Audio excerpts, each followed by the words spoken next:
There's been a lot of talks and no walks. But with a young group and an energetic audience like yourself, I hope you will not only walk and talk, but take the lead to run. Education Fast Forward is trying to reinvigorate the debate, but precipitate action and make things change and move faster forward. It's trying to get that spectrum of culture, geography, gender, age to the debate. Use all the technology that we can to reach a wider audience. Have the great and good, but nurture the young. One of the great things of Education Fast Forward is not only bringing together these fantastic people from all four corners of the world without them having to travel and give up their very precious time, but the way we do it is very carbon neutral. Nobody can say that the ideas that they've got will only work in this culture or that culture, because what we're doing is bringing a range of cultures together. Whether you talk about productivity, creativity, assessment, authenticity, it's got to mean a change in policy, and that's really what we're telling people. It's not about doing things to people, it's about doing things with people. Participation is the key. So making a contribution through tweeting, making a contribution through being part of the debate and making your voice heard, any part of that is worthwhile. So the technology is an incredibly efficient way of making sure that the audience does have a voice. I have a belief that you can give a man the world and the world will crumble. Or if you give a man an education, he will rebuild that world. Everyone is welcome to the next Education Fast Forward debate. It's really important that you take part. We want as many people as possible feeding back their ideas. You'll enjoy it and you'll be heard. Well, welcome to Education Fast Forward 9. You saw some clips from previous debates, which usually don't have a live audience as we do here at the Education World Forum today. We are broadcasting this live on Cisco IPTV, and usually we get thousands of people tuning in, and they then tweet about their thoughts about what's happening. And we do have actually in the audience people following those tweets, and at some point Ken Royal, who's sitting in the front, I'll invite Ken to give us a report on what the Twittersphere is saying about what we're saying here today. You saw me do a roll call earlier, but for the benefit of broadcasting now, I'll just let you know that we have people in New York, in Sao Paulo, in Paris, Budapest, Beirut, Moscow, Hong Kong, and Sydney, with something like a 16-hour time difference between New York and Sydney. We always give a special thanks to Jenny in Sydney, who's plus 11 hours, so it's gone 9 o'clock in the evening there for her, but it has been worse. It's been 1 a.m. in the past, and Mr. McKay is often, who's in the audience today, joined us at that sort of time of night from Sydney. So welcome to London today, Tony, and thanks for being here personally. Although one of the aims of Education Fast Forward is to break the usual people on a stage talking to an audience and to get people involved, and in the past we've had as many as 19 centres around the world. Today we only have 9 because most of you are here at the forum itself. In London, then, for the purpose of people who are watching online, we have an audience, I'm guessing, of 150 or more. We think there's probably about 50 ministers from around the world. And we also have students from the Twickenham Academy just west of London, so welcome to you as well today. Previous debates have seen Andrea Schleicher and Carol Bellamy talk about issues such as access and quality to education, and they precipitated 7.6 million people following the tweets, 7.6 million people in 1.75 hours. And Michael Fullen talking about new pedagogies only precipitated about 4.6 million, so he's got some catching up to do. Maybe today won't be as big because of the way today is organized, but so we do have Merlin John in the audience, who's a guest blogger, and also Tony Parkin, who's tweeting as well. So we're trying our best to take this debate out of this room to a greater group of people who we think are the people who will do things. Because as Greg Butler said in the last debate in this room, enough of talk, let's get on to action. And I can see in the first few rows here people who are made their name by carrying action. I'm going to introduce some of them here in a minute, but the first thing I'd like to do to start formally is to welcome David Coulthard, Ramji Raghavan, and Agneta Nyalita. Where's Agneta? Are you in the audience? Over there, welcome. These are our latest 3 official fellows through the Education Fast Forward Foundation, so welcome, and you get this honor bestowed on you for the hard work that you've done in the places where you work. On the panel with me, we have His Excellency Professor Dr. Mohammed Nuh from the Minister of Education from Indonesia. He is previously Minister for Communications and Information, an electrical engineer by trade, but now he sits on more committees, I think, than I've ever seen across Indonesia, so he's prolific. And we're going to ask Professor Nuh to actually close the debate today. On my left, I have Senator David Coulthard, who was Minister of Education in Zimbabwe up till last August. You're a lawyer by trade, I gather, and was a founding member of the Movement for Democratic Change, if I've got that right, and is now their legal representative, as well as being a senator for the government. On my right, I have Vicky Coulthard. Now, Vicky, I think, was the first... Colbert. I got the names mixed up, sorry. I'm still learning English. Vicky, I think, was the first winner of the Clinton Global Citizen Award, and recently won the WISE Prize for Education Laureate. I'm doing this without notes, it's quite good, isn't it, really? For her work with a foundation called Nueva... Escuela Nueva. New school. Really focused on a challenging area of bringing authentic education and improved education quality to challenging schools. And just to my right is Ramji Raghavan. Ramji was a banker and gave that up in 1999? Yeah, around about then, and has dedicated his life to the Agastya Foundation in India, which has touched the lives of 5 million children across 12 states and retrained 150,000 teachers in science education. And they will lead off the debate today. So without any further ado, I'm going to hand over to David, who's going to explain what today's debate is about. David. Thank you, Jim. Good morning to everyone in the audience, and I suppose to those further afield, good day to our Australian and other colleagues. This is the 9th Education Fast Forward debate, and it's entitled To School or Not to School. And it's premised on 3 broad thoughts.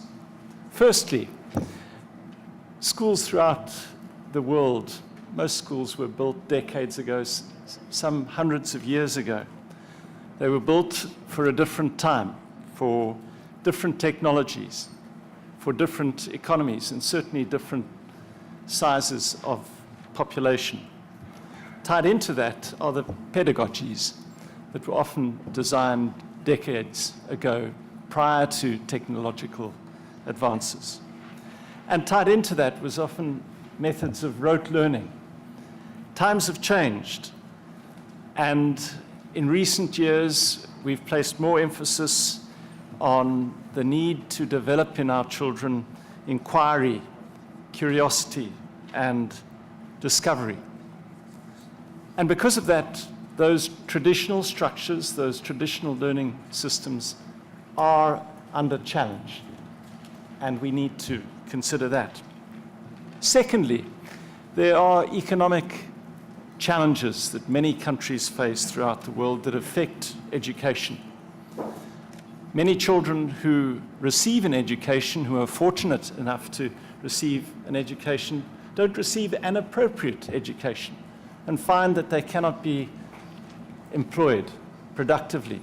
In many countries, unemployment rates are as high as 50%. In my own country, Zimbabwe, they are over 80%. And children face those challenges. Those economic challenges go even further. In many countries, children are out of traditional schools. Last week in the Zimbabwean parliament, there was a discussion that potentially this year 1 million children will be out of school in Zimbabwe. And so that in itself raises this debate topic.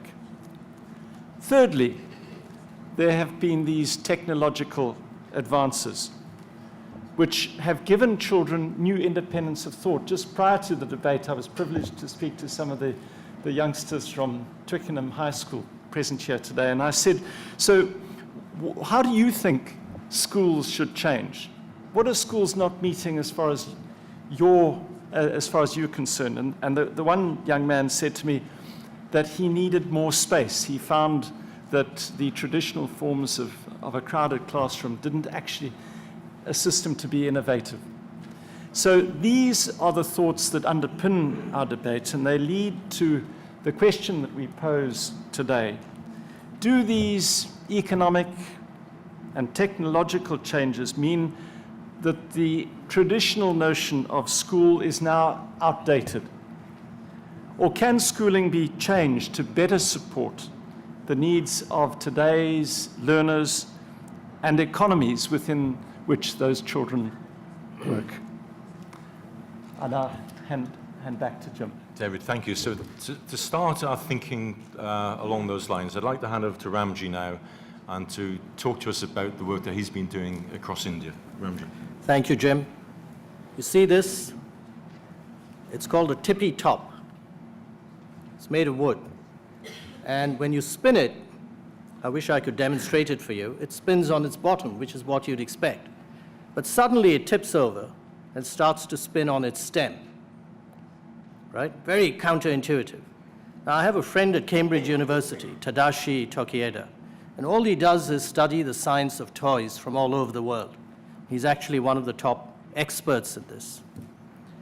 And what this tippy top actually demonstrates, I think, are the three most important elements of learning.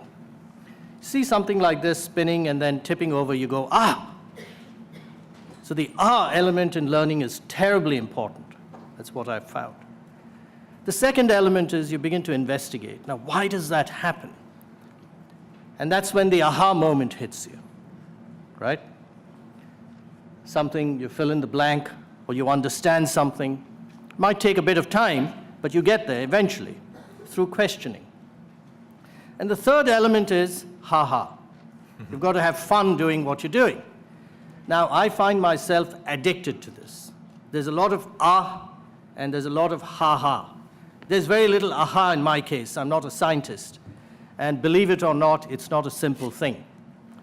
When you hear Tadashi explain it to you, it sounds very logical. But he says there are thousands of such phenomena that haven't been investigated at all. And there's a lot to discover in the world. So a couple of years ago, two kids that we work with, Sai and Pavitra, Sai is a boy, Pavitra is a girl, in the state of Karnataka, used to go home for their annual vacations. And, you know, they would see these mountains of groundnut shells piled up.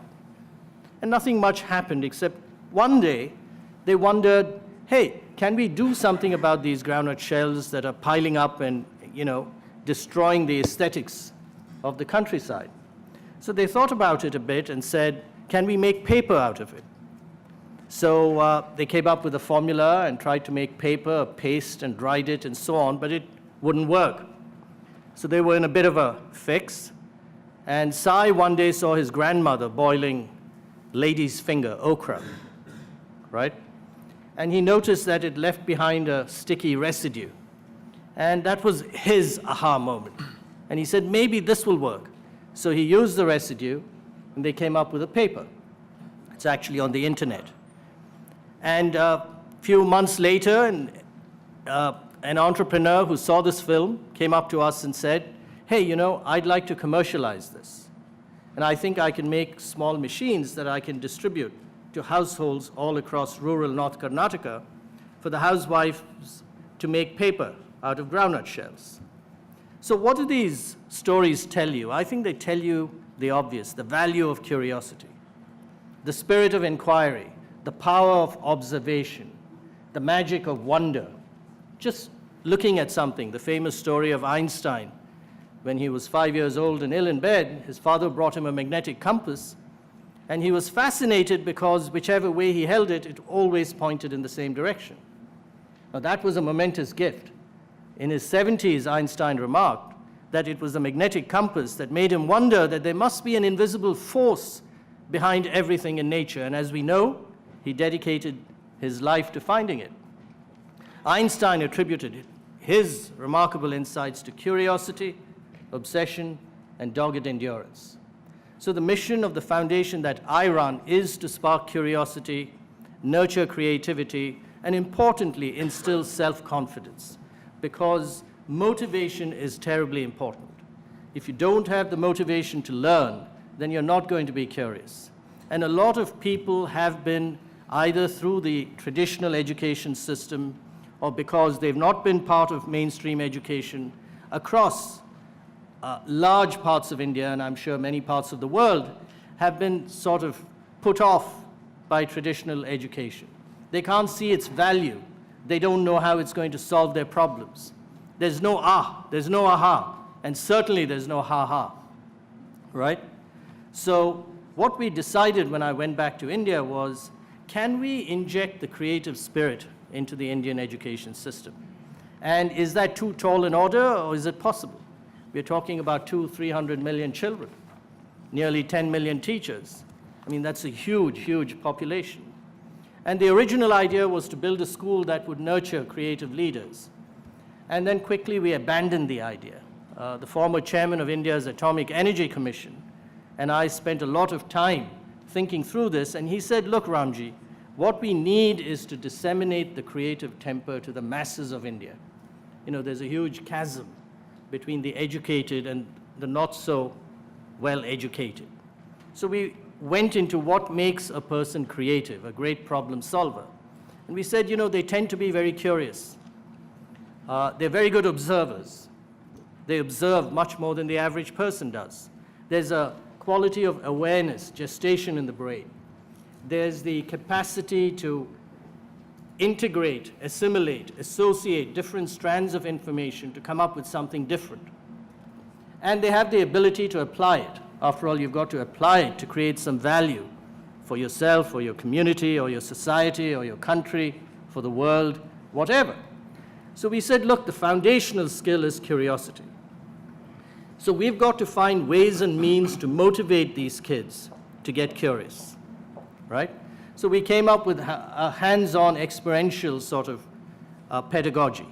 The cognitive scientists tell us that the human brain on average retains 5% of a lecture in its long-term memory, 10% of what you read, 50% of what you see and hear, 70% of what you discuss with someone, and over 90% of what you teach to others. So we said, look, the education system is pretty much focused on lectures and reading, which is important. No one denies the importance of that. But as a foundation, if we are going to bring new insights, perspectives, add value to the system, let's focus on the hands-on experiential side of it. So we came up with hundreds of such experiments made of coat hangers, candlesticks, and so on and so forth. And then we said, the next challenge is, how do you disseminate it? We created a campus. It's called our Creativity Lab, our Idea Factory, where we pioneer a lot of new ways of learning. We make a lot of models and experiments. It's, as I said, our Idea Factory. But we needed a system to pump all this through, a distribution system. So we came up with mobile science labs. In fact, we came up with the idea of a mobile science lab because we ran out of money to build buildings on our campus. And we had to do something. So somebody said, how about a mobile lab? Which was the reverse of what we thought about people coming to us. We said, let's go to people. So today we have 80 mobile science labs crisscrossing India, touching nearly 1 million kids every year, and about 20,000 teachers. They carry about 150 low-cost science experiments. We even have a mobile art lab, a couple of mobile ecology labs, and recently we launched a lab on a motorbike. It's called the Tekla bike, for which Google was very impressed and gave us the Google Global Impact Award. And that's going to be launched hopefully in the next month or two. In addition to that, we said, look, you know, the mobile lab is extremely seductive. It's a great idea, zipping around the countryside. But its strength is also its weakness. It's mobile.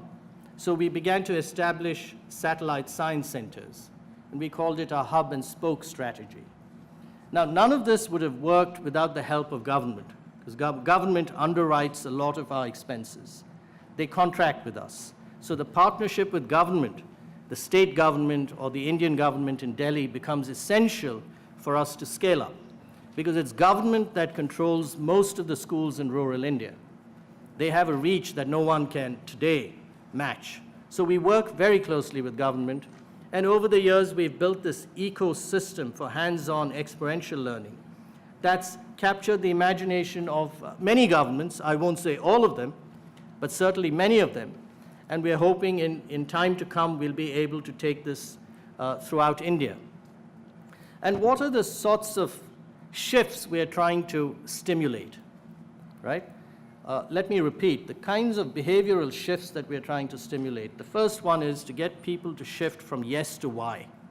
And of course, why not, right? There's too much yesing in the system. There are too many exams. You've got to know the answers. But most scientific and other breakthroughs have happened through questioning, not through answering, right? So we've got to get people from an early age to shift from yes to why. The second is what I said, you know, people have been playing with this toy for centuries. It costs less than 5 cents.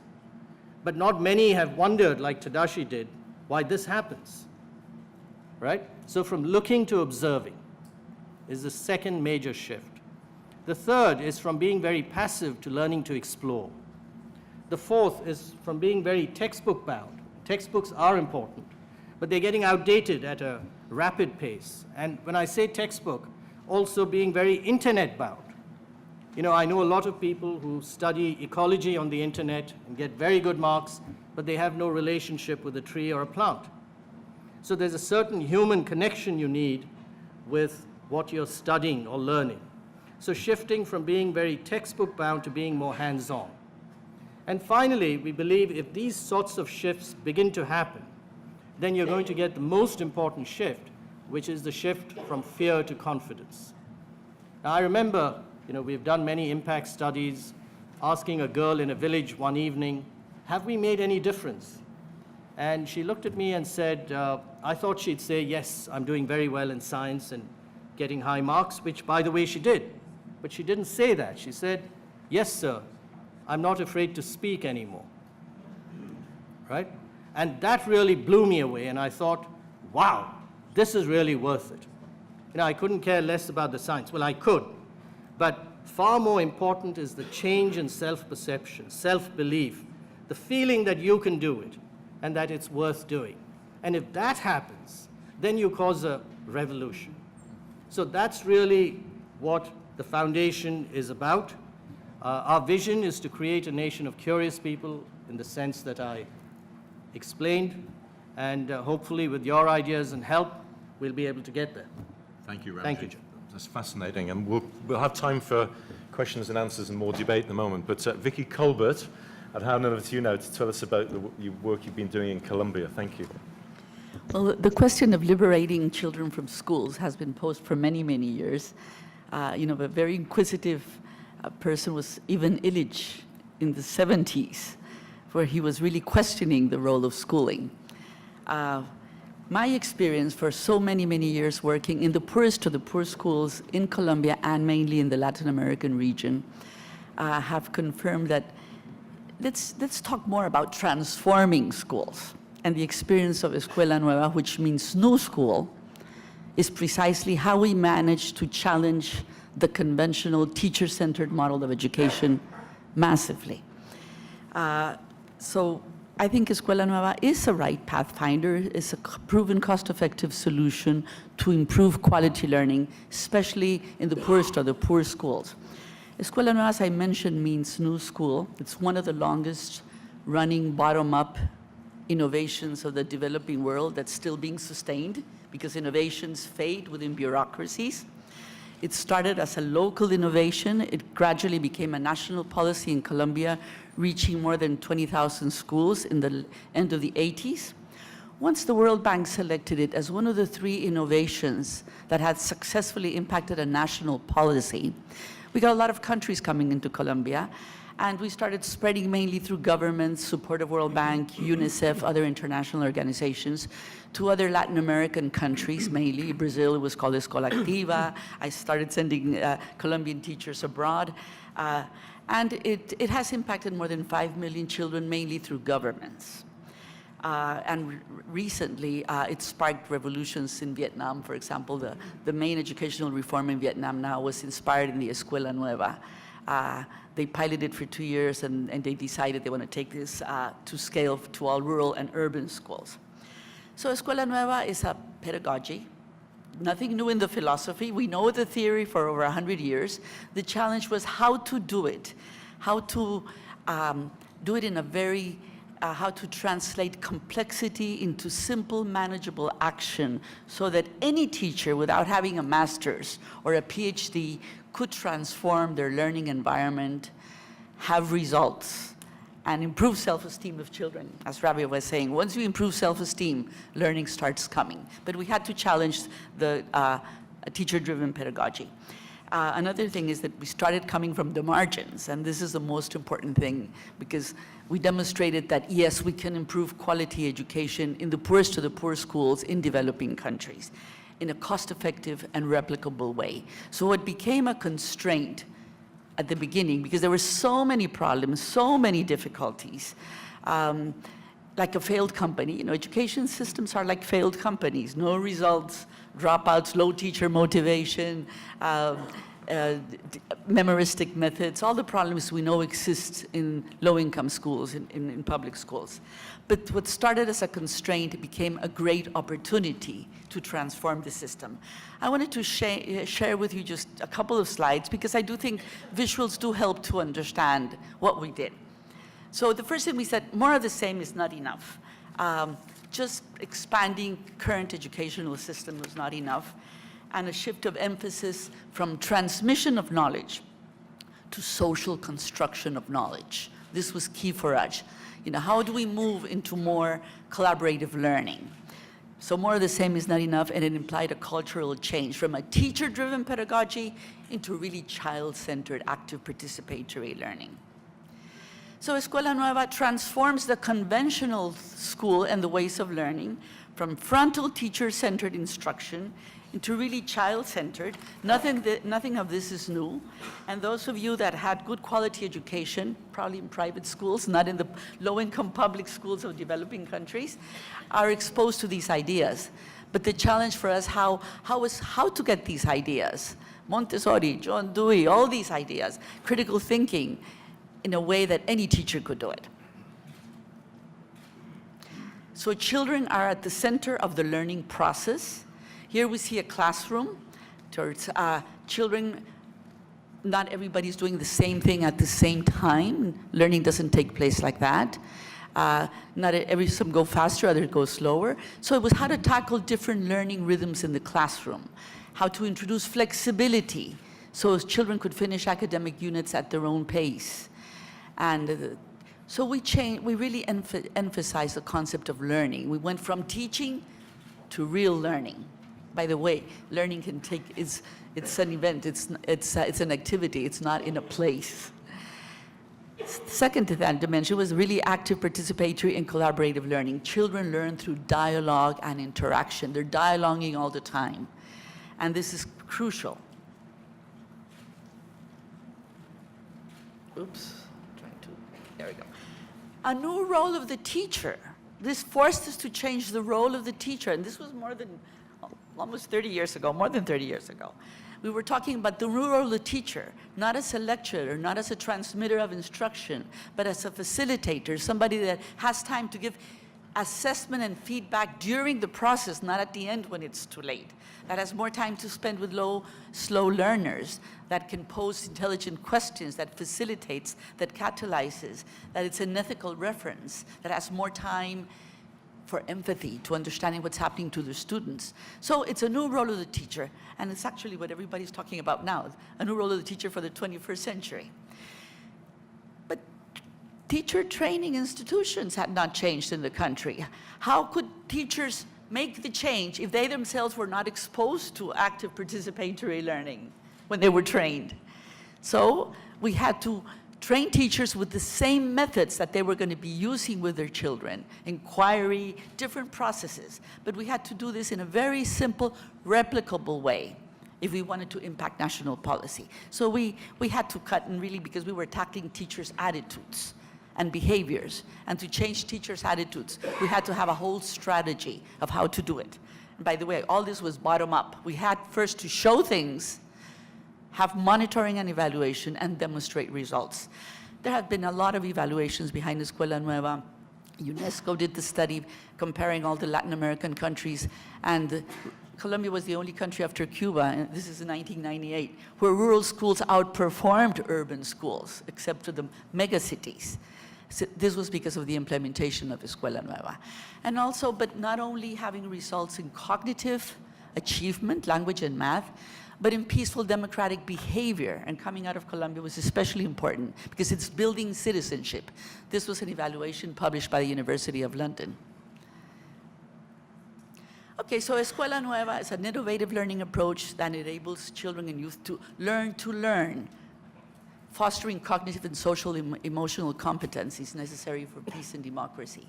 So what we started as a constraint, and we had to change the pedagogy, which is not new in philosophy, actually took us to cutting-edge pedagogies, to a new model of education, a new type of pedagogy, cost-effective, and this was the most important thing because this is the basis of the 21st century skills. Learning to learn, learning to take initiatives, learning to work in teams, learning to plan together, and this is the essence of Escuela Nueva. Self-paced learning, personalized learning, and cooperative learning, because children learn through dialogue and interaction. We had to change the concept of traditional textbooks. We call them learning guides, which are the intelligent questions that take children to higher level thinking skills.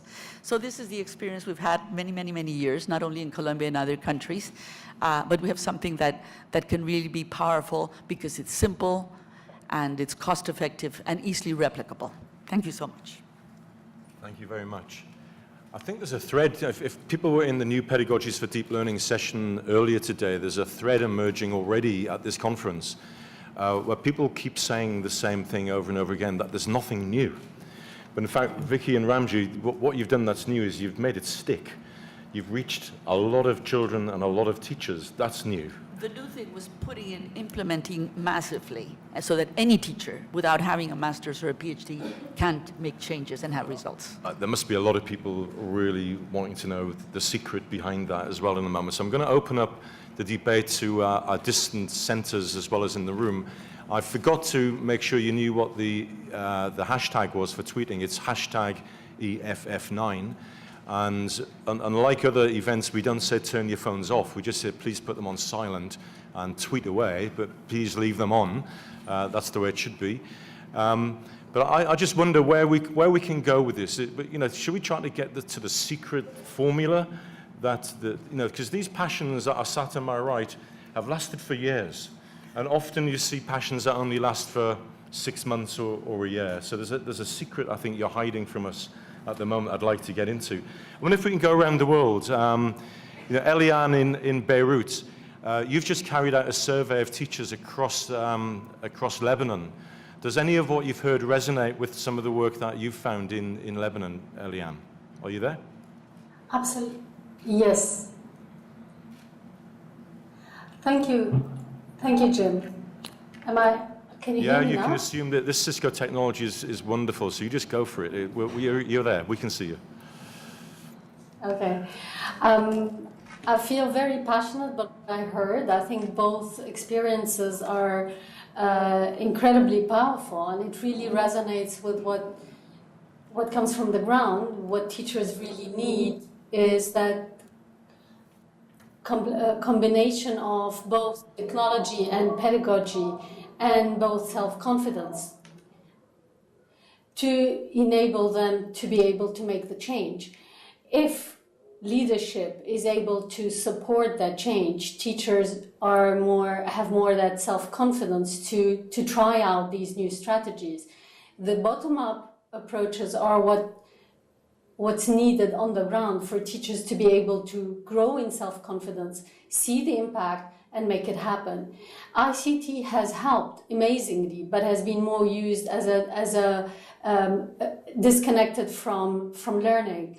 Learning needs to be looked holistically in the same way of inquiry, of teachers learning together, teachers becoming learners, teachers learning to adapt to the changes that need to happen, so that they grow in self-confidence, see the change, and then it gets spread within the school. So that's the new kind of ICT professional development that needs to be taking place, which is a school approach that is more participatory, that engages teachers in learning together to see what's impacting and making the change. So it's not a disconnection, but a continuation of good practice, both at teacher level and at the learner level in the classroom. Learning by doing, teachers as learners, but also what is very essential, and that what I haven't heard today is the importance of support from leadership. Government is important, but leadership within schools to make that happen and visible, and to help teachers also grow in self-confidence. That's something that emerged from the study, which helps teachers to take that extra step and not feel that they're disconnected from what's abroad. Thanks, Eliane. It makes me want to fly across to Paris and talk to Kristen Weatherby, who heads up TALIS at the OECD, to see if from the TALIS survey there's any information about teachers asking for more support from leadership. So, Kristen, are you able to comment on that? Well, I can comment a little bit, Jim. What's interesting to me as we talk about, as Vicky talks about, that there's nothing really new. These aren't new things that need to happen. It's just a better implementation of some of the ideas we already have. And what's interesting here is she also talks about a bottom-up approach. What TALIS does show us is that teachers have very little of what we call deprivatization of practice in their school. So teachers report doing very little team teaching or collaborating with other teachers in general across TALIS countries. And this is something that can be facilitated by the school leader, obviously. Allowing team teaching, allowing time for teachers to observe other teachers teaching, kind of builds in professional development into that teacher's context already, and allows for things like project-based learning and cross-curricular learning, which I think are some of the old ideas that might help build this curiosity in our learners today. Thank you, Kristen. We have Lord Jim Knight in the audience here who'd like to make a contribution. By the way, I know it's very difficult. I think we've got getting up for 200 people here and abroad, but I want to try to make this a conversation, so please don't be shy. Put your hand up if you want to speak and we'll get a microphone to you. And if you're on telepresence, just talk. The sound system will pick you up, and it really does work that way. So Abel and David in Paris, you can just talk and we'll bring you in. So please, let's try to have a conversation and not have a lecture. So Jim. Thanks, Jim. I think that what we've heard so far has been very interesting, inspirational in particular, Vicky, that you've been able to do this over a significant period of time and to do so at scale. And the two sort of questions, stroke comments, really would be, first of all, that experience, we've been talking for a little while here about teachers as facilitators rather than lecturers.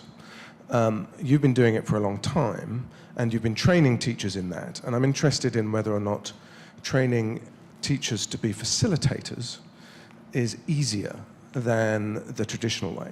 And the second, which is more of a comment really, my experience is here in the UK, in the political world that operates within the construct of our media here, and it makes it very difficult to innovate, because those that comment on education and make decisions on education end up looking back, not forwards. As you've been talking so well around the world and now being properly acknowledged around the world for what you've done, do you find that it's possible to get politicians to listen and see that there is a way of taking this forward and providing the leadership from the top? Okay, so I think for these two questions, these two issues, the first one, if it was easy to change the role of the teacher, I think one of the beauties was that I spent so much time with the teachers themselves and the poorest of the poor in the rural isolated schools, which, by the way, many were multi-grade, which is a word invisible to most educational planners, one teacher that tackles simultaneously several grades at the same time. This exists everywhere, mainly where there's low density of population, the isolated parts of the countries. But this is an entry for innovation because it forces you to change the conventional model of education. And we saw teachers don't have time to plan. This is an issue. They don't have time to plan, not even in elite schools, every day for wonderful lessons. So we went directly to the children that already know how to read and write. We developed what we called learning guides, which are an in-between, a hybrid of textbooks between a textbook and an activity book and the guide of the teacher. So we had to, the beauty was we didn't have money. So this was wonderful because we had to think it all in one, we systematized the learning process and the questions in the learning guides. So we went directly to the children, so that we empowered children. So they were forced to change the role of the teacher because we went directly to them. So necessarily a teacher had to change the role. But since the teacher was trained with the same methodology of learning, well, it was easier to change their attitudes. The second thing is how to do it, how to get it started. Bottom up, it was so difficult through the bureaucracy. I was in the government, starting through the government. But I had to start bottom up to show people. We had demonstration schools all over the country, a lot of evaluation and monitoring, because you need evaluation and monitoring to influence policy making and decision making. I myself became vice minister at the end. But I was taking politicians, I was taking all the people of the bureaucracy of the ministry to see the results and to read the evaluations. But they had to go see the schools because people need images. We need visual images to change attitudes. So this is the way we started, showing that it can be done. So it was a demand-driven approach where other teachers said, we can do this, not by decree. The reform is not by decree, it's simply by dissemination, what Professor was saying this morning. So I think it's also the process of how to introduce an innovation within the system. It's not only the innovation per se, but how to generate a demand-driven so that all teachers want it and they see it as something that is useful and helpful for them. This is the way we started, and I think this was the key thing. And of course, evaluation and monitoring always behind, showing that it works.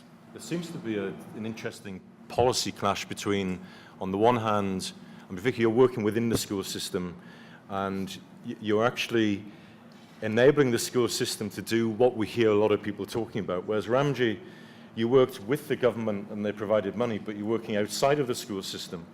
And it just is crossing my mind that the school system itself seems to be the thing that's preparing the constraints to stop doing what we want to do, but you've managed to break through that. Is this a cultural... I just wondered if I could go across to Kenneth in Hong Kong and go to the Far East and look at a different culture to maybe the part of the world. Well, you have worked in Vietnam. We'll come back to that, I think.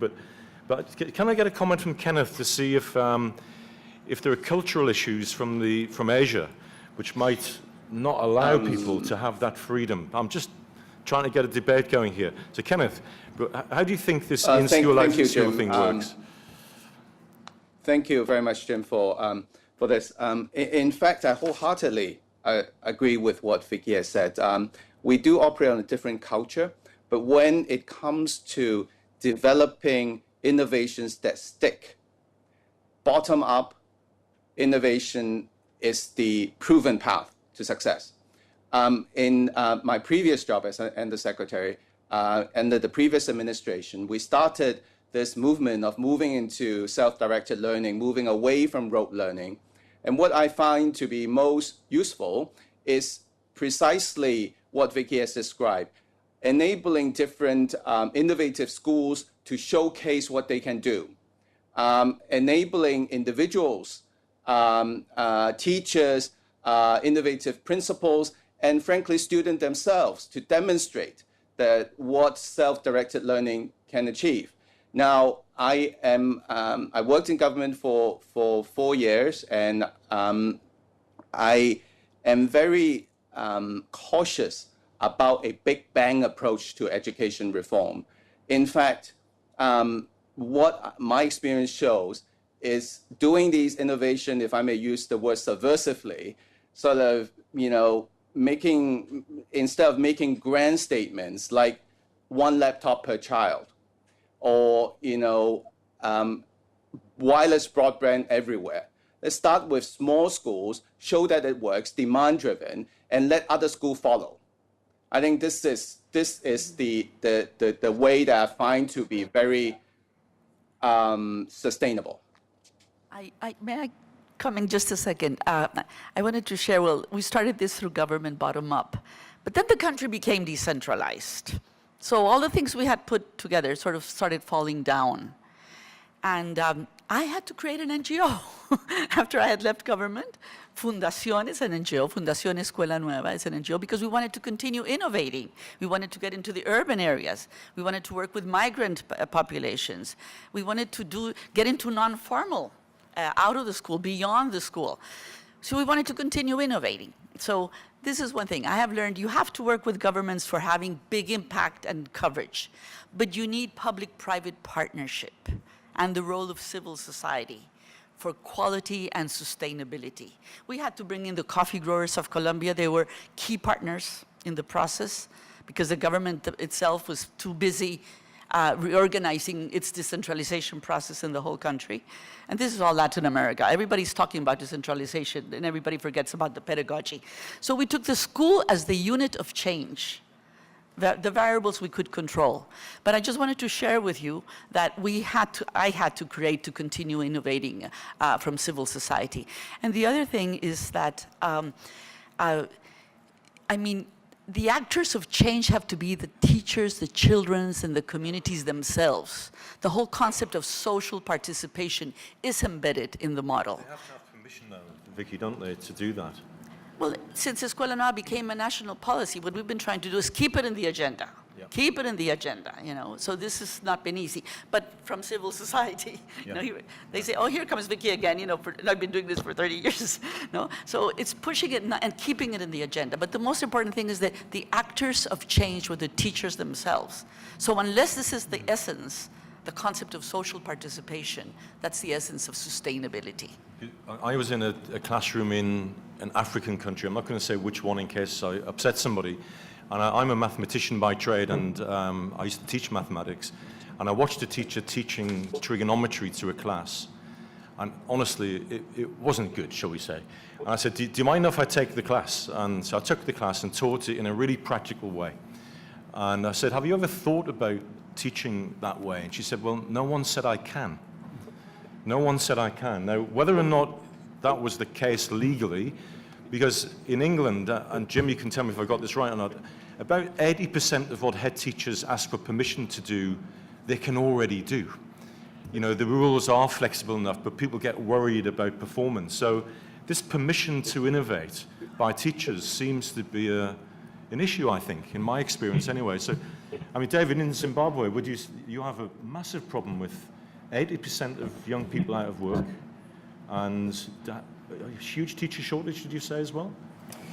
Well, not so much a huge teacher shortage, but I'd like to develop this theme because in my 4 years or so as Minister of Education in Zimbabwe, I tried to introduce a new curriculum and met with enormous resistance from a variety of sectors. There were colleagues within government from an authoritarian perspective who were very anxious about changes to the system which had worked politically. There was also resistance from teachers who feared new technologies. And that was the major challenge, not so much numbers of teachers. And I think it's a challenge that faced us in Zimbabwe, but certainly in many developing countries, you'll find equal challenges. And you've got to try and get a grassroots movement going. You've got to persuade the teachers and the parents that these new methods can improve the quality of education. Jim, if I may just... Please. So a couple of things that we found. One is this program where we teach children to teach children. Okay, it's called the Young Instructor Leader Program. What we are finding is that these young instructor leaders are becoming role models, not just for the children, but even some of the teachers are beginning to engage with them and saying, can you help me teach better? You know, which is kind of odd. But it's a very powerful thing, the teaching children to teach children. That's one. The second thing that Vicky was talking about, engaging the community. You know, even in some of the best schools in India, which don't have some of these challenges, headmasters tell me that all the good work we do is undone by the parents. Okay? So one of the insights for this guy, who was a revolutionary headmaster, was that in his next school, he's going to engage very deeply with the parents. And then you get a much bigger bang for your buck. So one of the things we've been doing is going to the villages at night, because most of these fathers and mothers are working in the fields during the day, and engaging with them at night through the mobile lab night community visit. And a study was done recently by the government of India, and one of the findings was that the effect of these night community visits was to change the nature of conversation and dialogue between parents and children. Parents had no interest in what the children were doing, had no idea about what they were doing or whether it was of any value, and that dialogue began to change for the better. So it's critical. The teacher, as we all know, is essential. You know, he or she is at the center of it. But in societies that are very lopsided, you've got multiple stakeholders, and all the good work that you do could be undone by somebody else very easily. So it is, how do you balance it and have a multi-pronged strategy to deal with multiple stakeholders? Interesting. I'm going to hand over to Vera Cabral in the audience here in London to make a comment. Vera? Taking my experience at the government in Brazil and the state of São Paulo, I think that some of the issues that are posed here are very important and reflect the dilemmas that we have. First of all is that everything that we are talking about is not new and they are old. We may take this as a paralyzing issue. On the other hand is that everything we have has to be built again. So those two sides, this polarity is very bad because we are right in between. Most of the things we are talking about are not new, as Vic says, and Vic proves it by doing. And what we have now is a difference of making something that is massive against something that is scalable. So I think that we have to scale the good practices that are not necessarily new. And innovation is doing something that has been done before in a better way. So technology nowadays enable schools and enable us to do this. And bringing this idea to the political scene, I think that there are many things that can be done in education that at first are invisible and are enablers to bring a scale. So we can do, we can have actions inside education that politically they are quite, at the first moment, invisible. And this is something that we have the possibility to do by now. I think that's a really interesting concept about, you know, what are the catalysts, the invisible agents of change that make things change. But I'm going to bring in Jenny Lewis in Sydney, Australia now. Jenny, the conversation was going in a way around changing teachers' attitudes before that I thought you might have something to comment on. Yeah, I'm going to come from it from being an old school principal and discussing some of the things that we did. And we've talked about some of the paralysis, some of the things that stop you from getting on with doing great practice in your schools. So I just wanted to give an example of what we did in a school that had significant challenges, 60% turnover of students, 20% turnover of teachers, 5-generation unemployment problem for parents. And so learning wasn't something that was a natural language within the school. In fact, punching was a better one. So I looked at the structures, the basic structures that were stuffing up school. The first one was organising kids by grade and age. The second one was looking at how learning was organised around political boundaries and regiments and different things. The third one was this mentality of one teacher for one student for one subject. The fourth one was about that push-pull of summative and formative assessment. The fifth one, we got rid of textbook. And the sixth one, and the worst one that drives school sometimes, is the student report and what that relationship looks like between the parent and the teacher. So what we did, we broke up school. We got rid of grades and classes. The kiddies had a homeroom that they went to in the morning and the afternoon. But in the rest of the time, they had literacy and numeracy groups, and we broke up the school. The children moved to different classes depending on how their learning pathway was going. So sometimes, yes, we had a year 6 child working with technically a year 2 child, or a 6-year-old child working with an 11-year-old child on some maths problem together. But that was because the teachers, we introduced a way for the teachers to monitor and share data about what the children were doing in terms of their learning. And the teachers would collaborate and reorganise students on a weekly basis into new learning groups. The other thing that we got teachers to do was start to recording the learning achievement as they were doing it, and to only ever program 2 weeks ahead. So that other old chestnut of teachers programming 10 weeks, half a year ahead, was a waste of time, and we got rid of that as well. Teachers built new structures around how they organised learning in the school because they had the permission to play. And we gave them an hour of action research a week to do that in, and we got 4 hours of their time back in terms of action research as well. So we actually honoured the teachers as professionals. We got permission from the parents not to provide a written report for a year, but they got 4 oral reports. And in that time, we reorganised the way teachers and kids and parents wanted school to happen. So the school went from the lowest 10% in the state of 2,200 schools to the top 10% by just rethinking about how we did school. And an important point for you, Jim, they're the sorts of schools that our Australian cricket team came out of as well. And that changed, Jenny, that was with the same teaching staff, really, yes? Exactly. All the teachers in their first 5 years of teaching always, turnover of staff.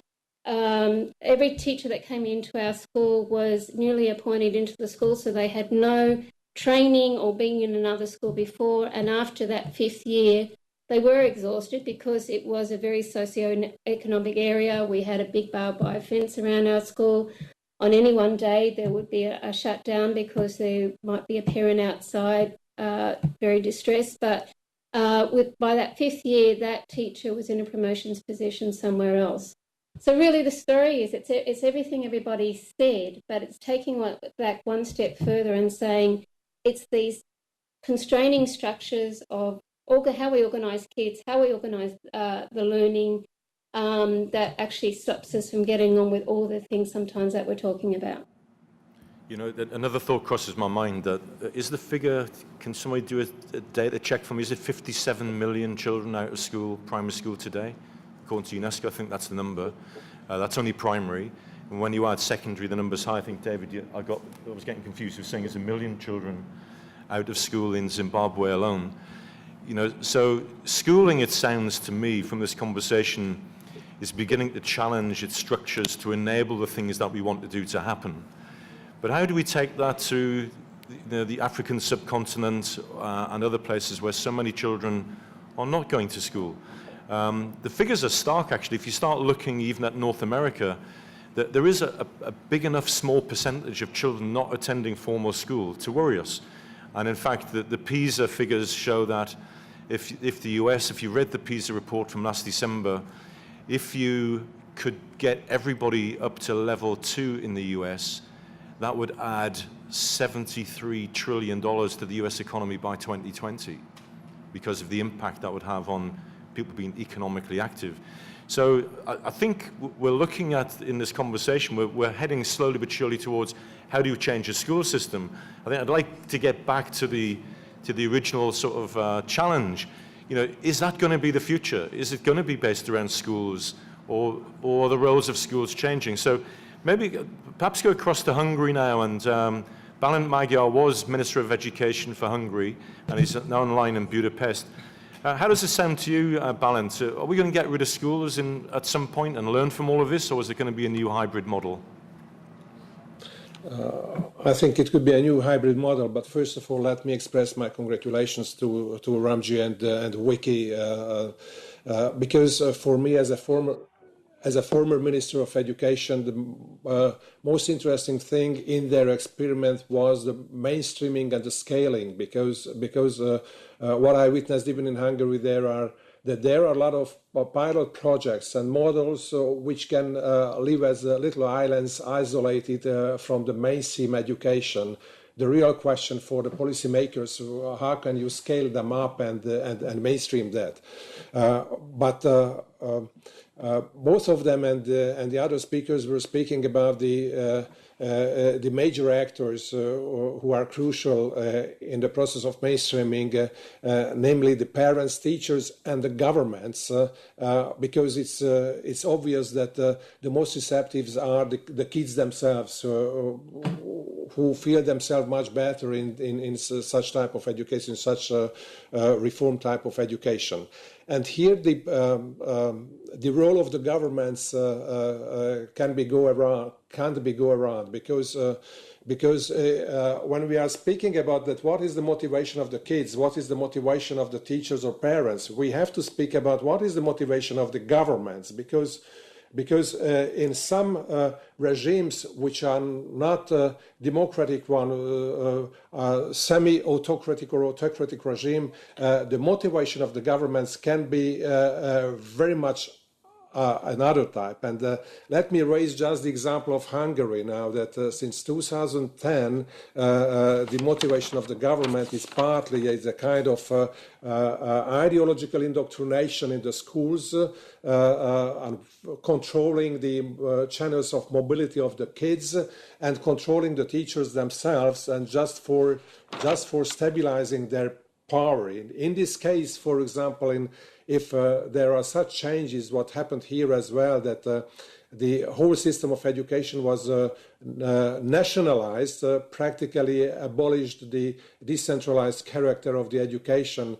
The school headmasters are nominated directly by the minister himself, and the teachers are employed not even by the headmasters, but the district level local government organizations. The core curriculum cannot be changed to any extent by the schools themselves, and the textbook market was nationalized and destroyed as well. It means that it goes directly against these type of reforms what we are speaking.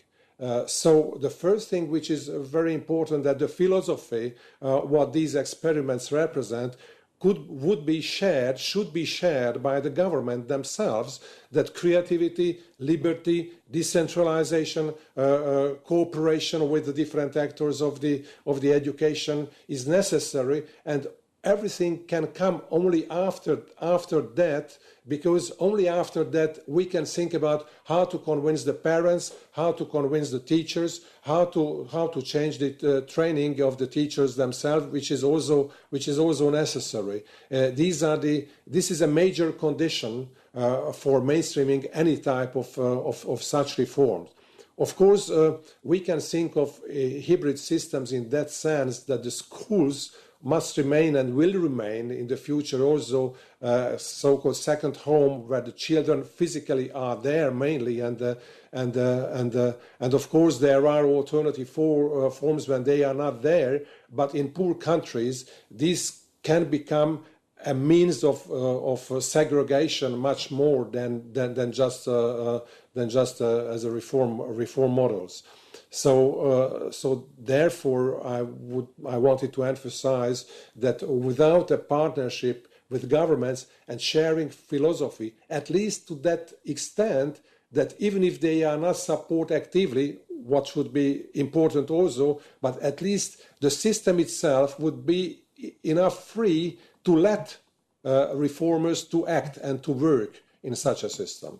Thank you very much. Okay, thanks, Balint. It's nice to know the ministers in the room have still got jobs in the years to come. Just checking that you're all still awake. But I think this polarization that Vera talked about is one of our traps.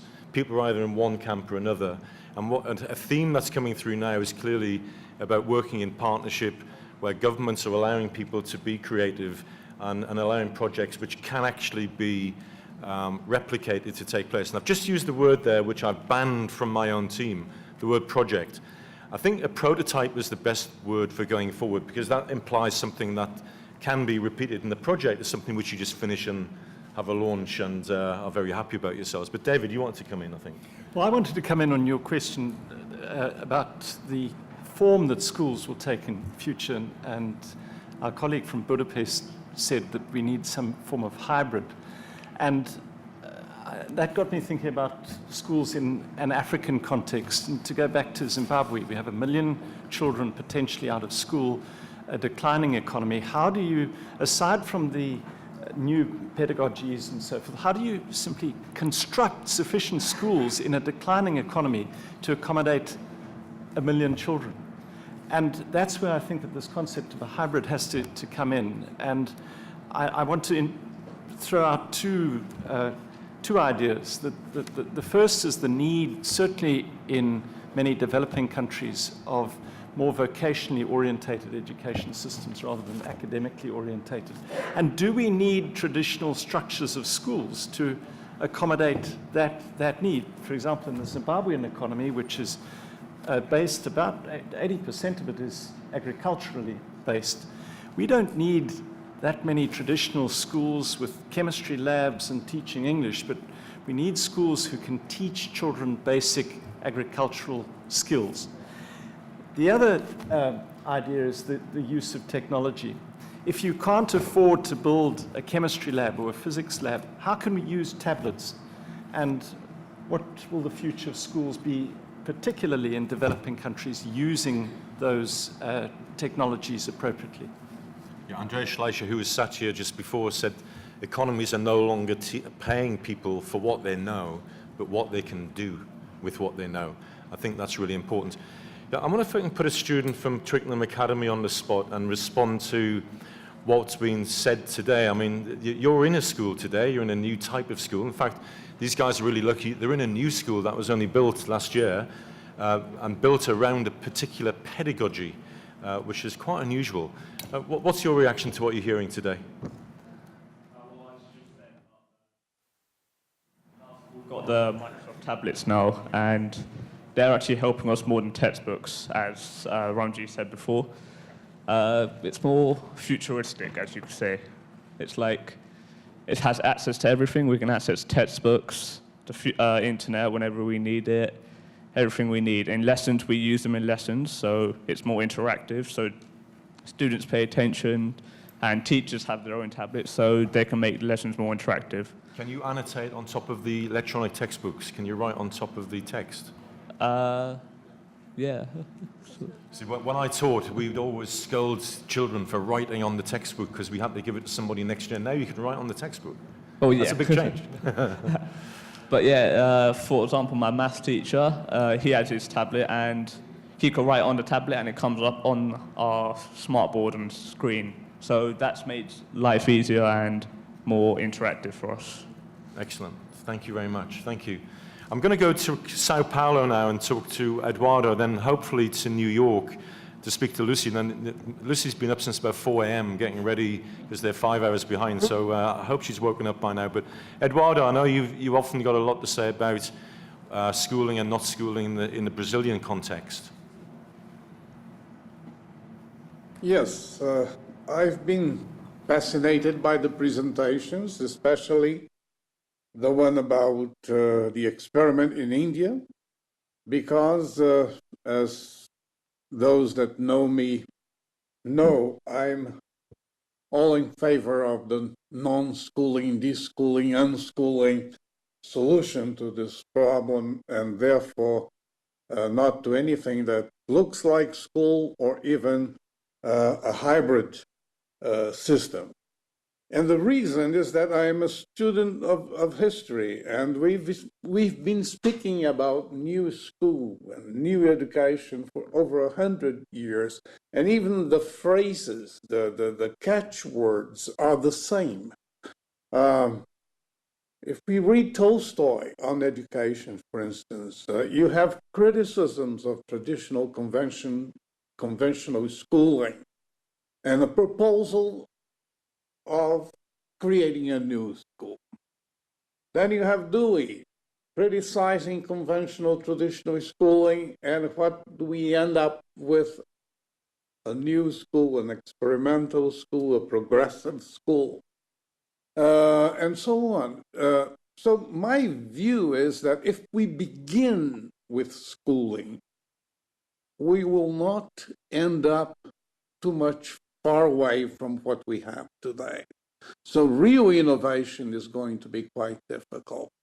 So if we start on the premise that the unit of change has to be the school and that the agent of change has to be the teacher, we leave the student out, even though we may say that what the school will do and the teachers will do is learner-centric. And the reason for this is not difficult to find. There are forces that have vested interest in maintaining schooling as the model of education. We have, for instance, publishers, authors of textbooks. We have labor unions. Only India has 10 million teachers. So you can imagine the power of a labor union in a situation like that. We have parents who most of the time do not want school to be too different from what it was when they attended school. We have government itself that wants things to be centralized, standardized, and that most of the time go against real innovation. And we have inertia.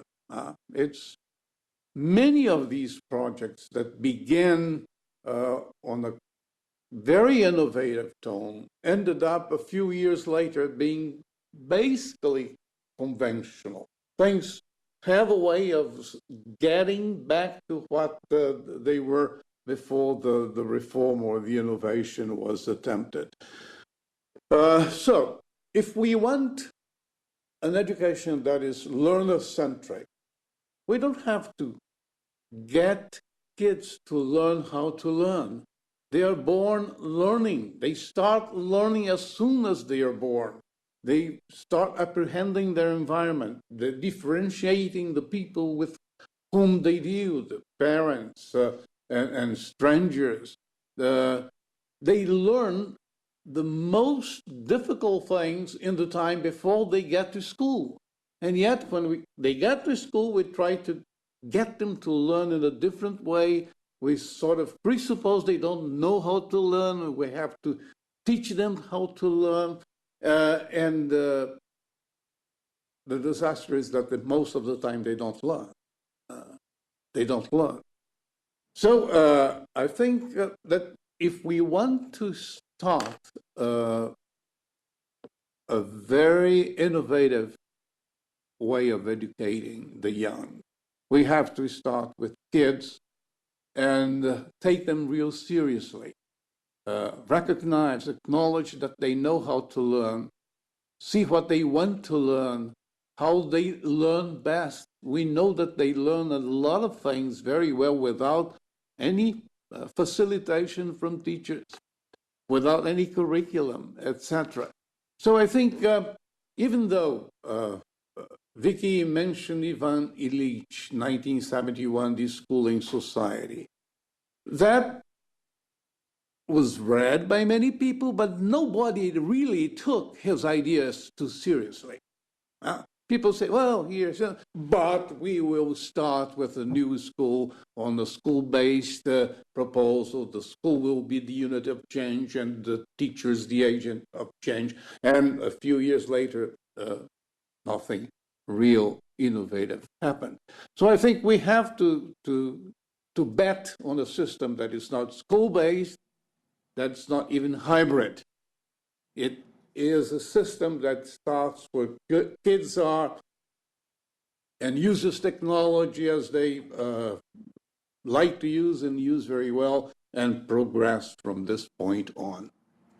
Thanks, Edward. I'm going to hand over to Ken Royal before we go to New York to see what's happening with the tweets that are happening today. I've not been able to follow it myself, Ken, so what's happening out there? Well, here's the good thing. I know you're on the right track because you're answering questions as they're happening on Twitter for the most part, so that's a good thing. I think a lot of people out there are saying that they'd like to get rid of the barriers. They also would like to find out how the funding would be for something like Vicky's and Raji's procedures and how they actually can go from the bottom up as far as having their teachers be able to teach learners of today and have students become those people we'd like to have in the career world and also take charge of their own learning. Some are very alarmed at the non-schooling approach, so that's something to talk about. And I know it's a great place today because of what's going to happen later on today and this week.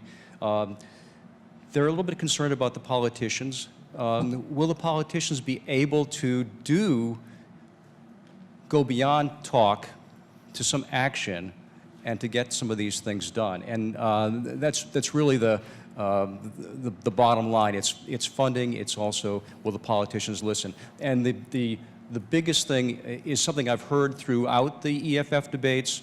It's training teachers to teach children in the way that they need to learn today, using the technology and the tools that they need today. Interesting and very consistent with what's going on. I think if we can just lock the doors and not let any minister leave until they sign in blood that they will make some changes after today, that would be good.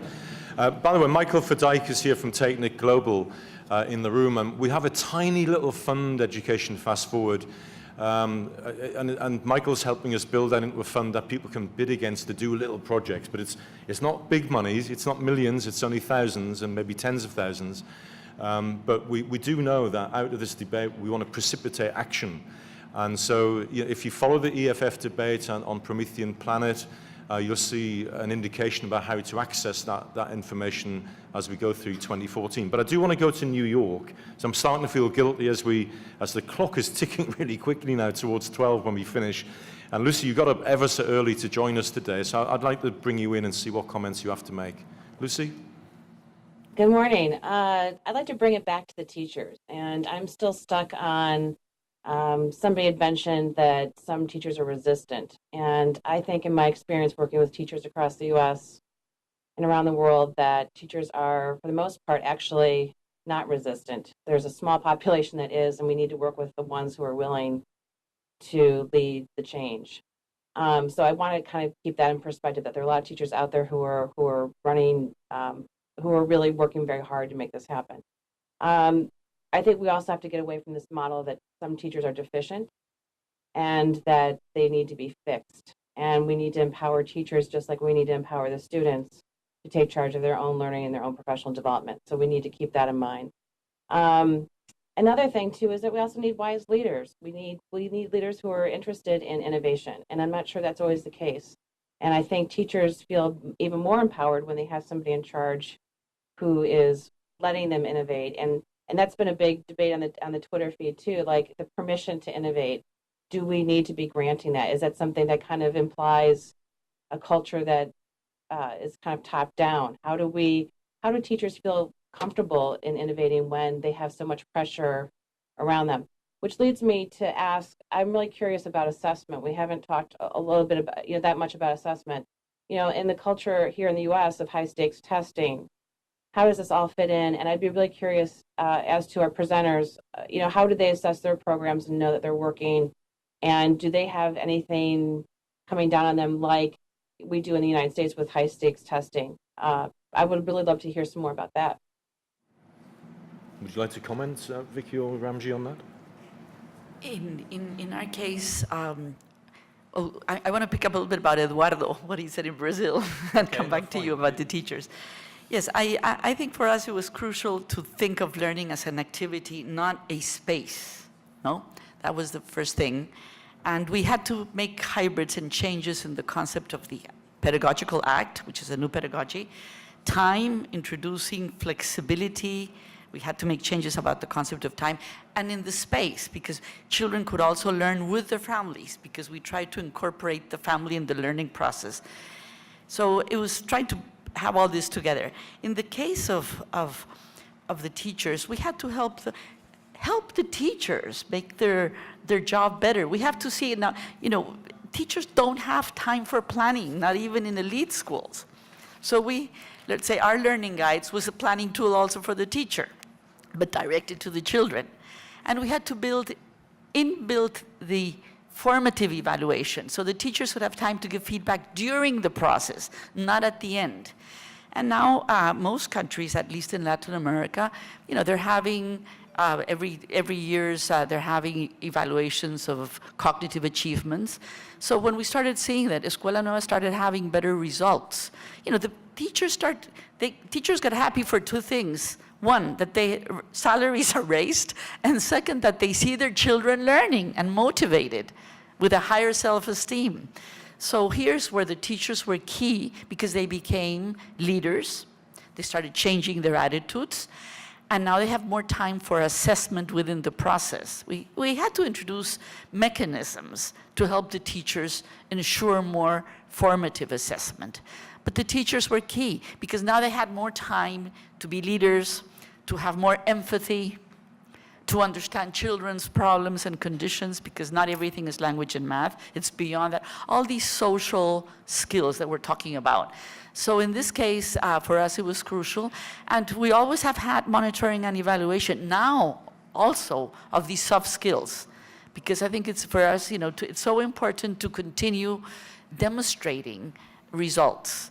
And when teachers and parents see results, they are the actors of change. So in this case, it was crucial, and monitoring and evaluation was essential.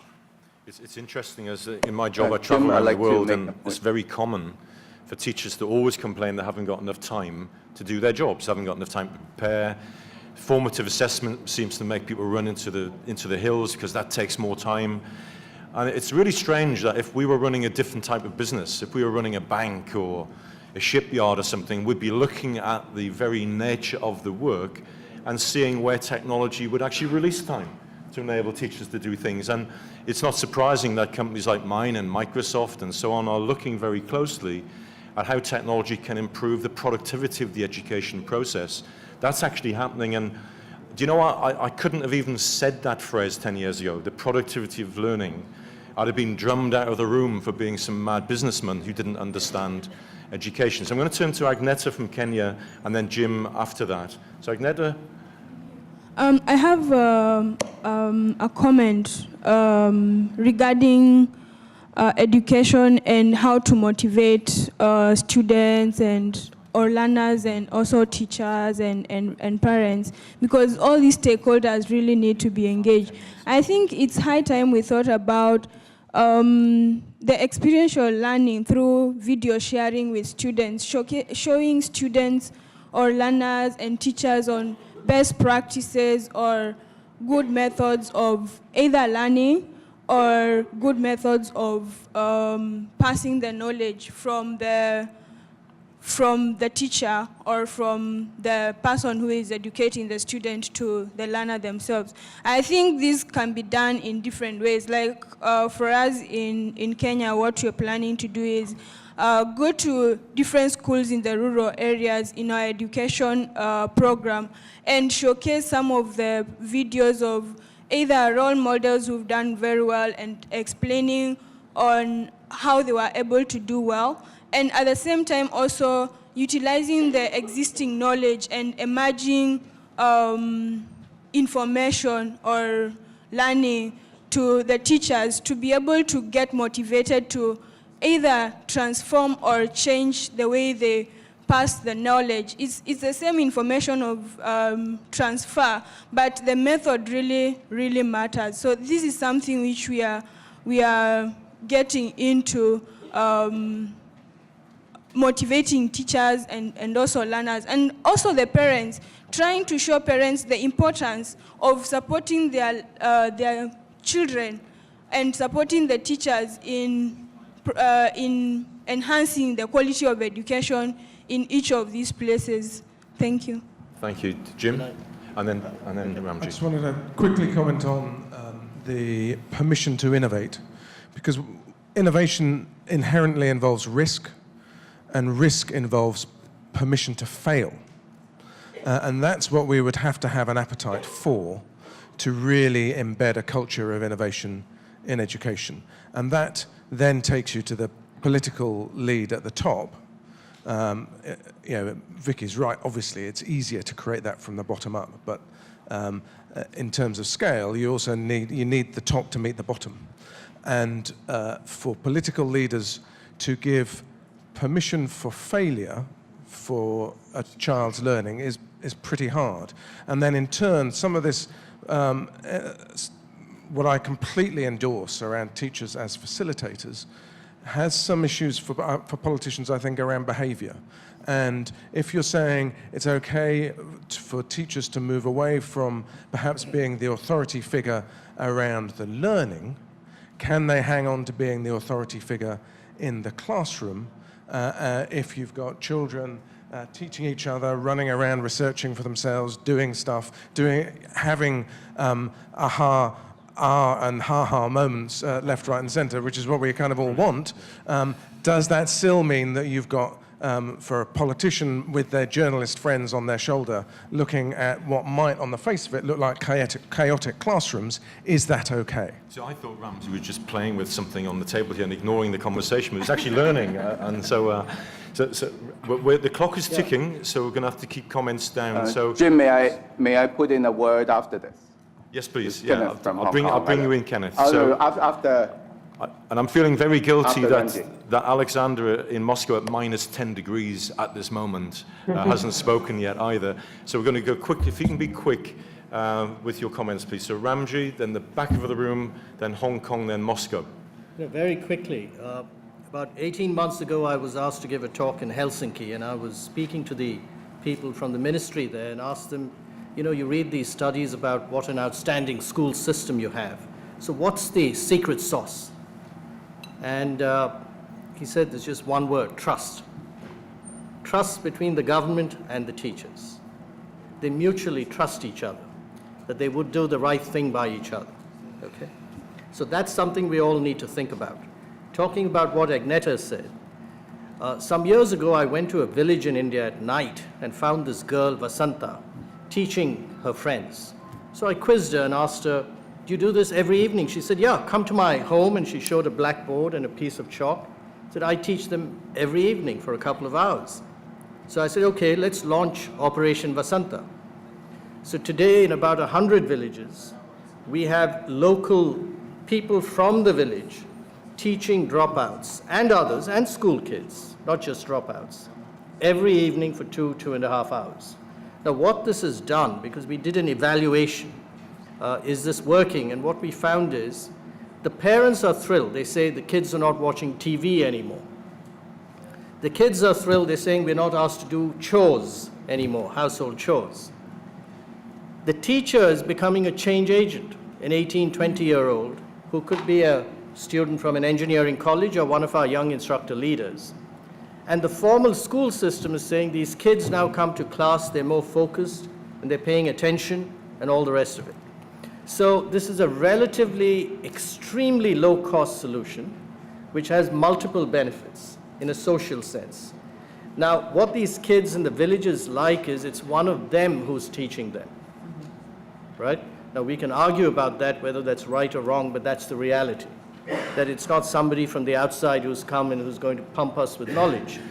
So I think you've got to look for insights and high-impact, socially driven solutions for some of these so-called intractable challenges. Thank you. John, I can't see who's got the... Would you like to stand up and tell us who you are and where you're from, please? Sure, my name is Leboga Mugwen and I'm from the Department of Higher Education and Training in South Africa. My first comment is that learners are not just young people or children, learners are also adults.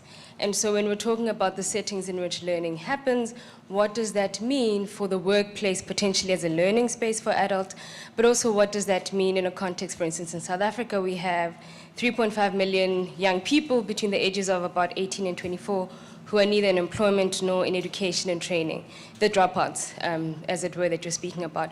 How does this notion of deschooling or making education a bit more mobile speak to those types of contexts where the student or the learner is not a young person, is not a child, is what we've been talking about, but a much older person, and for whom the real concern is work placement and access to opportunities in the labor market? Thanks. Absolutely. I think it's a very important point, and with the number of NEETs in the world approaching the population of North America today, according to the World Bank, I think I've got that right as well, this is a serious problem. The number's large. Kenneth in Hong Kong. Thank you very much. I just want to speak to the point about permission to fail. I would rather put it differently. I think we need to give schools the permission to succeed in different ways. By that, I mean that there needs to be a diversity in our system. Not all kids would end up in university in an academic path. There will be kids who are in fact very talented in a skill-based profession. We need to, I do not believe in standardized testing or measuring kids in the same way. If we are true to student-centric education, I would encourage all the ministers in the room to think not just in one single dimension. We need to build that diversity in the system, and this applies to not only developing countries, but to developed economies as well. The world needs a diversity in talents, and so our school system should accommodate that. Thank you, Kenneth. And just before I hand over to Minister New from Indonesia to close our debate today, I'd like to see if Alexander in the Moscow office hasn't frozen in his minus 10 degrees. Alexander, are you still there? Hello from Moscow. Hello there. What's this all sound like in the Russian context? Are we going to see the end of schooling in Russia? You see, it's not cold in Moscow and schools are not frozen. But I would like to bring your attention to one more aspect of the problem, to educational results, to what we are talking in Russia. Right now, we are talking about new education standards. All new educational standards for elementary schools, for middle school, for high school are adopted just last year. And that is one of the ways to build a school today. It's one of the ways to change approach of teachers to a new way of teaching. Because if you have a new standards, you need not just new textbooks, you need new educational practices. And you need new curriculum for these new educational practices. And after that, you can use all power of information technology to support teacher development for teachers who are who have to use new technology, not just as technology, but just as instrument to realize new educational practices. And I would like to mention that during the last couple of years, we have got rather positive results in this way of introduction new education standard. I'm talking about elementary school. Traditionally, teachers in elementary school was very conservative, but after these changes we have with education standards, now we can say that in many schools, teachers say, oh, these teachers in elementary schools are more advanced than others. They are more innovative. They are more bringing more new things than others, just because of new standards, just because of new curriculum, and just because of new objectives they have to reach about. So I would like to support many aspects we are discussing right now.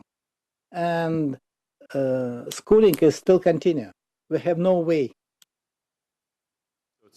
But it's interesting if you look at PISA 2015 with the emphasis on problem solving and much more complicated problem solving than you've seen in the past.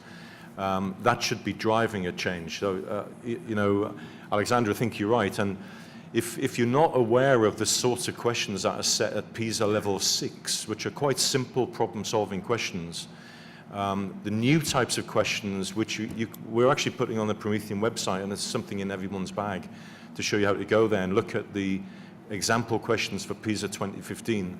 That can be one of the drivers, I think, that Alexander was talking about. But with that, I'll hand over to Minister Nu to close our discussion for today. Thank you, moderators, distinguished speakers, participants, and ladies and gentlemen. Of course, first of all, I would like to thank you for the opportunity to share my observations and thoughts in this concluding session of the Education Fast Forward debate.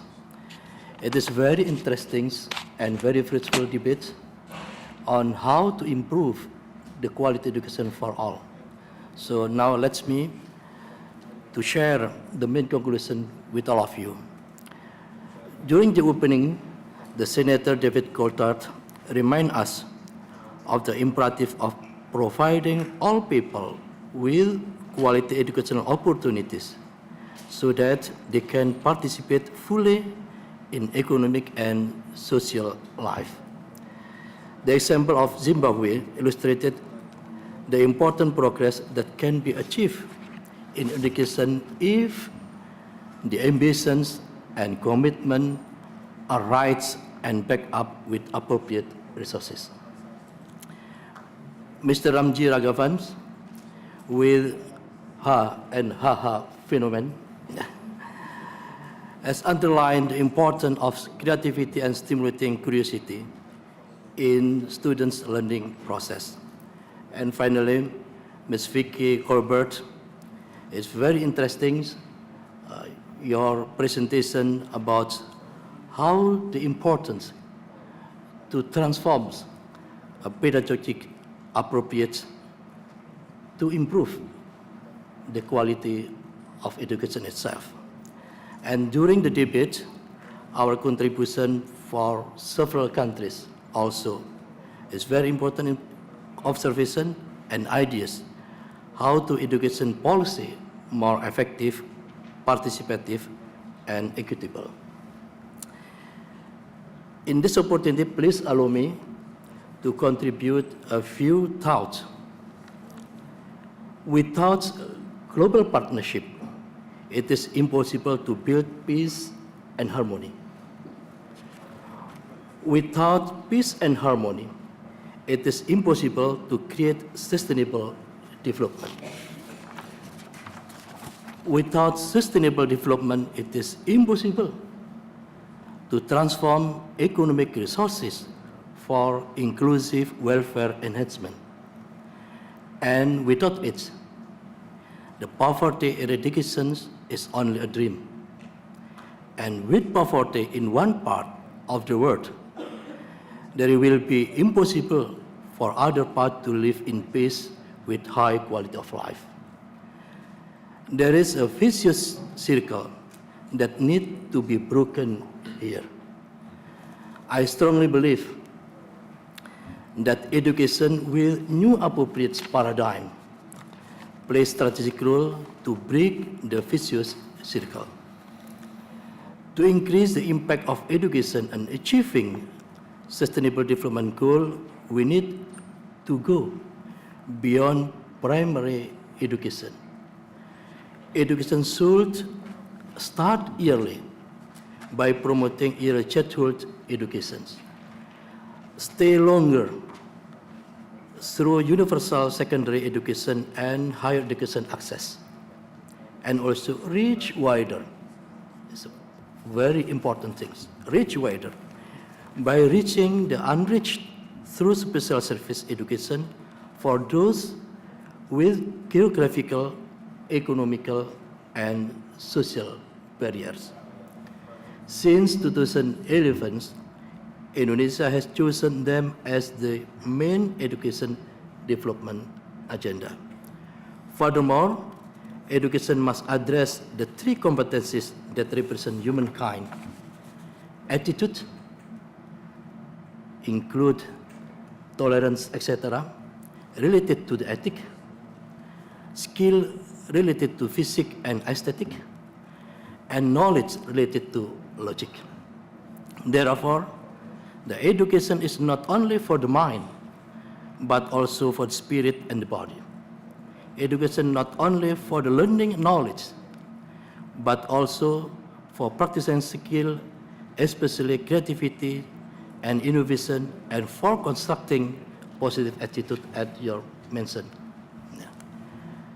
So, Indonesia now, we need to design a new curriculum to equip students with competencies in knowledge, skill, and attitude.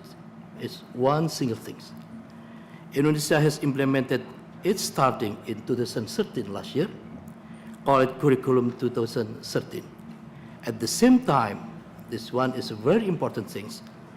It transformed the mindset of the teachers and pedagogic process, and strengthening quality of teacher education university as a producer to respond to the needs.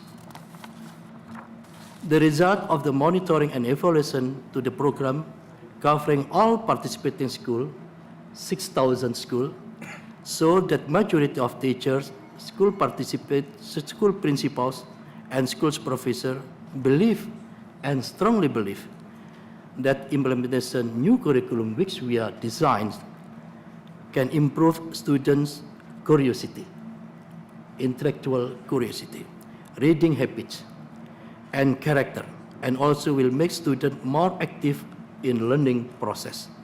Similar result is also shown in school committee and parents' responses.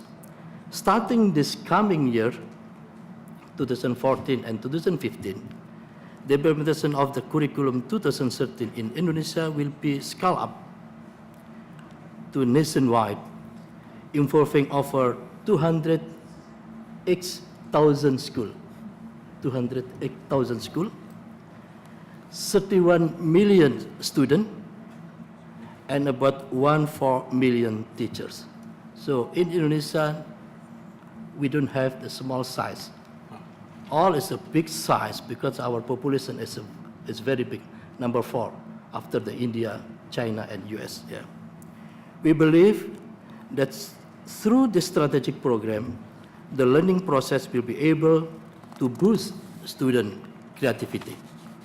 We also hope that the roles of education are not limited to economic benefit, but much broader than that, such as strengthening the national competitiveness, reducing poverty, strengthening democracy, improving quality of life, and ensuring that globalization creates a convergence of civilization rather than clash of civilizations.